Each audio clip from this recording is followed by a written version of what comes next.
Malcolm X, El-Hajj Malik Shabazz, probably, along with Martin Luther King, are the two greatest beloved figures among African Americans. Would you agree? Name two others who are as beloved as Martin Luther King and Malcolm. Martin Luther King, we have his holidays. I think it's holiday next Monday, in fact. I think, right? Monday, right? And all you got to do, and I went there 2 days ago to the Schomburg Library.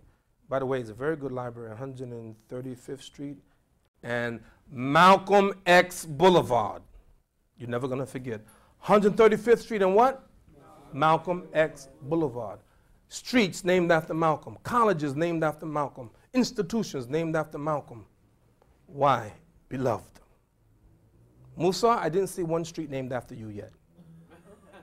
Maybe. Ali, I didn't see it yet. Saeed, maybe. Maybe one day. Not yet. All right. Now, so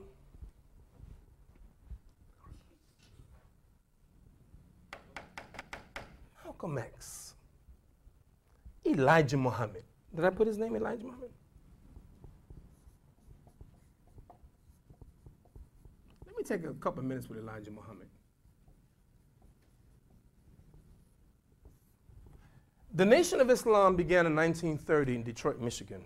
Began 1930 in Detroit, Michigan. It was began by a man named W.D. Muhammad, Wallace Fard Muhammad. Wallace Fard Muhammad. Assalamu alaikum, Shaykh. Alhamdulillah, how you doing? Allah Akbar.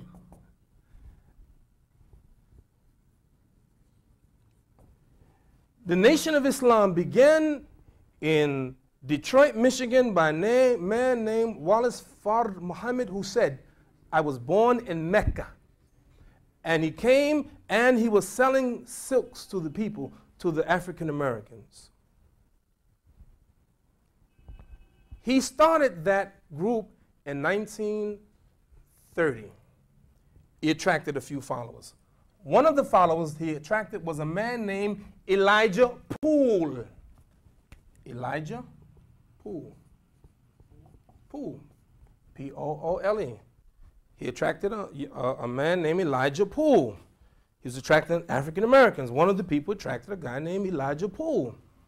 And Wallace Fard started teaching what he called was Islam. And he was telling Elijah Poole and these people that you are special people. You are gods. You're the gods of the planet. Black people are gods. And he started to teach this message. 1934,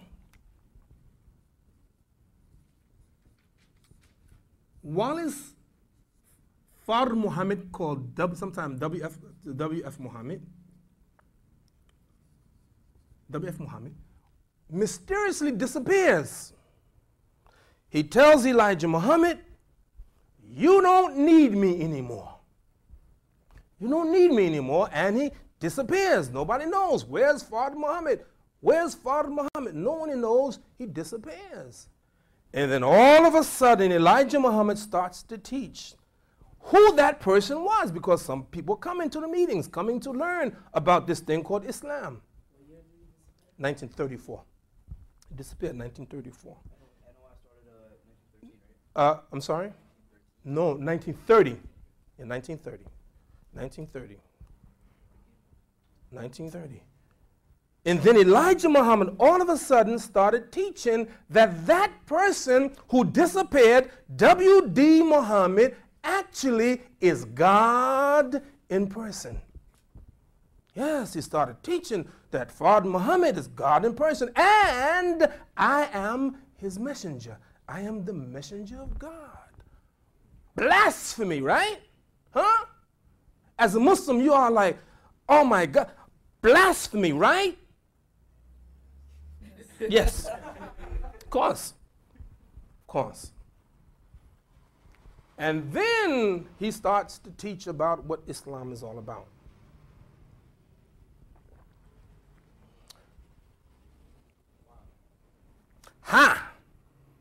Why? Remember, in this class, we're not going to argue the intention. We leave that with Allah. Good intention, bad intention, we leave that to Allah. But what we will do is we will judge what he said and the effects of what he said. And why did they have the impact on the African Americans the way it did? Why did it have the impact on Malcolm X? Why did it have the impact on Jeffrey 12X? Who's Jeffrey 12X? All right.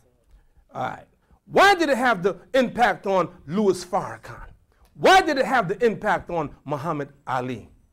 Why did it have the impact on Wallace Muhammad? Who's Wallace Muhammad? The son of Elijah Muhammad. We're going to talk about that.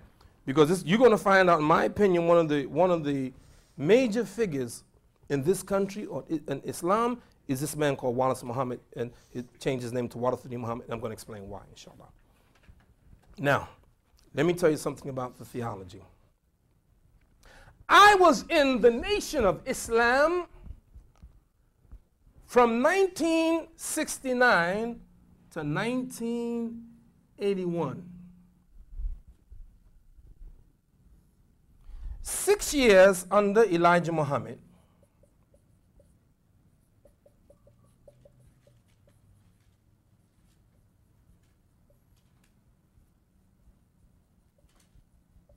And 6 years under his son, Imam Warith Uddin Muhammad. Now we come into Malcolm. I'm trying to put everything. I'm trying to give you some perspective. I don't want you to just talk about Malcolm without giving you any perspective. I want to see what was happening in Malcolm when Malcolm was in prison. What was happening to his mind when he heard the teaching of Elijah Muhammad? What was going on in his mind?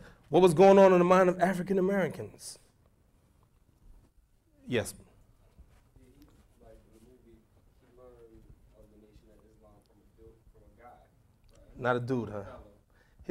Actually, he learned it from his brother. I think somebody came and told him personally. Yeah, no, that was true. And I think in the movie talked about his brother. If I recall, it did mention his brother, I think, in the movie. In the movie, it doesn't mention his brother.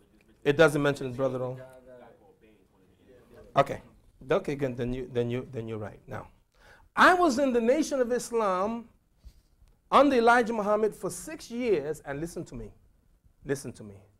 I never made salat, not even once. How can you be a Muslim for 6 years and not make salat once? Did they pray in the Nation of Islam? Did they make salat? No. What's the difference? The Prophet, peace and blessing be upon him, said, Sallu kama ra'aytumuni usalli. Pray as you see me pray. That means that if you're going to pray, the first thing you got to do, you got to turn toward the Qibla. You got to pray toward the Kaaba. You got to pray toward Mecca.